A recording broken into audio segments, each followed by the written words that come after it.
Welcome to the structural analysis class. So this is lecture number 25. Here we'll discuss influence lines for trusses.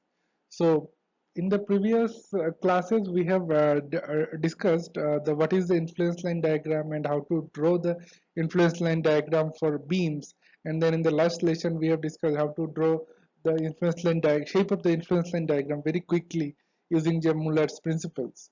So now this is the last lecture in the influence line topic, that is how to draw the influence line for a truss member. This is also very much important because if you so in this problem again the load transfer mechanism is from the deck. The entire load is transferred to the to the longitudinal beams. So from these longitudinal beams the load is transferred to the main beam, and through main beam the entire load is transferred to the truss. Through truss it will go to through support it will go, the entire load will go to foundation, right? So now to design the each member of a truss, like what is the meaning of design means we have to identify what is the thickness of each truss member. For example, this is a truss member, right? This may be made up of steel. So if it is made up of steel, then we have to specify what could be the thickness of the steel of the member. So how could you tell that whether I should go with the 30 centimeter width of steel bar or 40 centimeter width of steel bar, or how to find it out? So to find it out, what could be the width and thickness of this each member of a truss, we have to first determine how much load is acting on each element of a truss. So to find it out how much load is acting, see, so now if you consider a vehicle is coming from this side to this side. Now how much load will be acting in this member? So the load of in this member will be varying, right? When the vehicle is just at the entry point of a bridge, you will have some particular load at this point. But when the vehicle just passing through and the entire deck of a bridge, the force at this member also will be changing, right? So when you design this member, design means when you identify the width of this member, we have to remember, or we have to take care how much maximum load will be coming in this bar. So to identify the maximum load, how much it will be coming in this load, we have to draw the influence line diagram of this bar. Then only we can tell that how much maximum axial force will be generated inside this bar. Similarly, to design each of this member bar, each of the truss element, we have to design, or we have to draw the influence line diagram for each of the element. Then only we can finally design the entire truss. So let's solve a problem quickly, then the entire problem will be clear. So so this is a problem. Draw a influence line diagram for a force in a member GB of a bridge truss as shown in figure. So GB means which member? GB means this member. So we have to draw the influence line diagram of this member. Means if a load, if a car, maybe you can draw a car, right? So if a vehicle is truck is going from this direction to this direction, how much load will be changing in this bar? How much load, axial load will be changing? So when the truck is at this point, you will have some axial load here in this bar, right? When the truck is here, you will have another axial load in this bar. Similarly, when the truck is here, you will have another axial load in this bar. Like that, how much will be the variation? That's actually our main objective, to find it out. So as you know that the load in a truss, so for example, this is a truck, right? So this truck will enter into this bridge through this point. So whenever truck is here, just above the support, so entire truck load will be transferred to this joint, to entire structure, right? Then when the truss is now at this point, so as already we know that loads acting in a truss member is always at the joint, right? Although the truck, if it is in this location also, the load will be distributed to these two joints, and the load will be acting through this joint only. So in a truss member, always load is acting through joint. So whatever is the joint, always load will be acting through the joint. This is already we have discussed in the earlier lecture videos. So, so the track, either it may be a track load, either it may pass through this joint or through this joint or through this joint. Like that, all the joints actually the transfer load will be transferred through all over the truss member, right? So then how to solve this problem? So as our main principle of determining the influence line is we move one unit load from left to right, or from one side to another side of a bridge or a structure. We'll just move and we will record how much variation in the load is happening in this member. So first, as already we discussed, that load is always acting through joint in a truss member. So our first job will be one unit is if it is acting at B, one unit load. If it is acting at B, then how much load is coming here? So we got some value, right? So next, this one unit load will be acting. So this is our first step, is one unit is acting here. So in the next instance, one unit is acting here, only acting this point.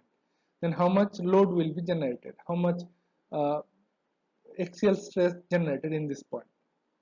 So how do you calculate? Using the method of joint or method of section, anything you can employ. So this is a truss. If one unit load is acting here, how much forces are generated here? So using method of joint or method of section, easily you can compute how much will be the axial force at this member. Now in the third instance, when the unit load is here, only in this location, then how much so unit load is now here. Now you have to compute using method of joint or method of section how much axial force is generated in this member.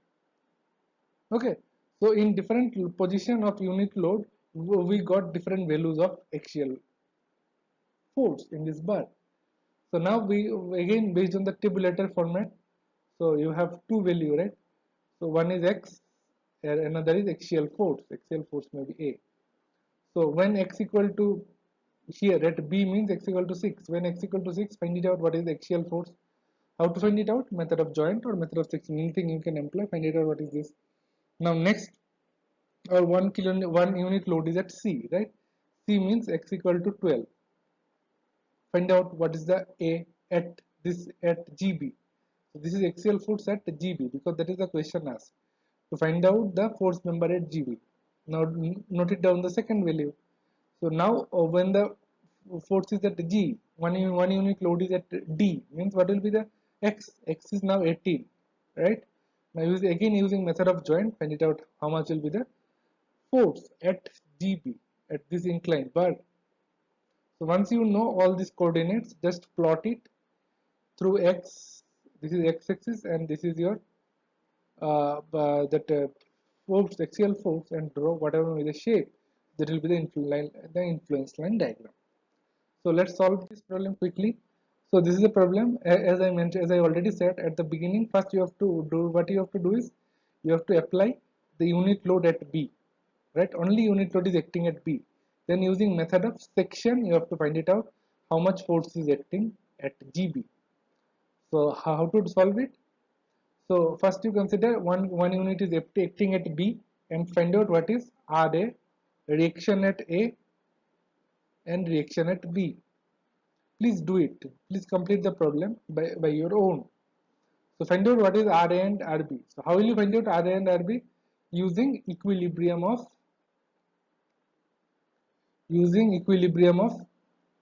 equation. So we have summation of all the vertical forces equal to 0, summation of all horizontal forces equal to 0, and then you have summation of moment equal to 0. So using these three equations, find out what is RA and RB.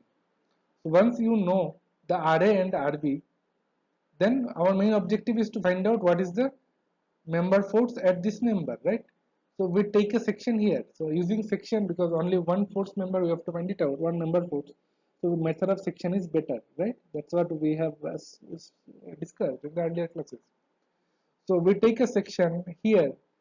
Here we have taken a section. So we have three unknown, right? Axial force in this bar, axial force in this bar, and axial force in this bar. So we have three unknowns. And we draw. So whenever you take this, yeah, so whenever you take take any section, basically we are exposing the internal forces, right? So we have taken a section here at this point. We have exposed three internal forces. What are these? FHG, FGB, and FBC. Our main objective will be to find it out FGB. So this is our first value in a table. When x equal to 0, x equal to 0 means what? Unit load is at this point. Then how much is the axial force at GB? So axial force at GB is also 0. Now when the unit load is here at this point P, so x equal to 6. So when x equal to 6, how much is the FGB? That we are calculating through the method of section. So we have taken a section and now we apply the three equations of equilibrium of the free body, right? This is the free body diagram.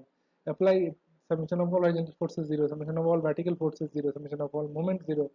So from there you can easily compute what is the value of FGB. So FGB is 0.354. So you got 0.354 at a distance of 6. So now next value is you transfer this one unit from B to C. So now unit load is acting at C. So what will be the axial force at GB?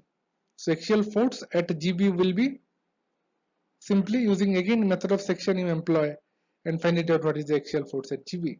Now again your force is at D when x equal to 18.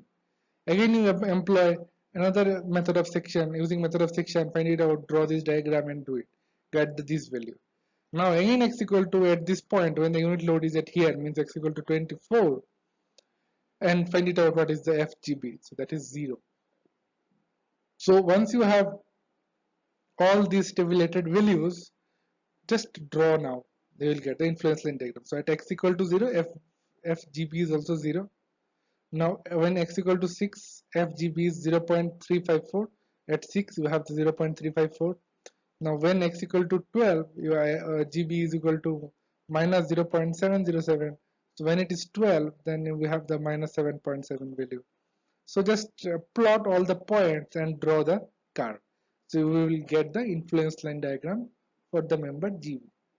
So like that, influence line can be drawn for all the members in a truss, and this by looking into this diagram, basically you can design the member, this member or any member based on drawing the influence line diagram. So that is the method to find it out, the influence line diagram for a truss member.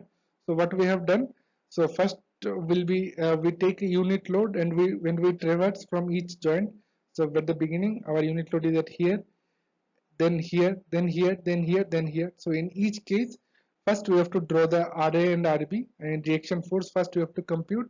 So once you compute reaction force, then take a section, using method of section, just take a section at this GB because GB is given to us. We have to draw the influence line diagram for GB. So draw the free body diagram of that part section, apply some equilibrium of equations and find out what is the value of GB. So for each cases, find out different GB and then you plot all the values with respect to X and FGB and you get the influence line. So that's what we have completed the influence line diagram, and how to draw the influence diagram for different cases, trusses and beam, everything. So this unit is also completed. So in the next class, we will start the deflection of beams. How can you calculate the deflection in a beam after application of loads? Thank you so much.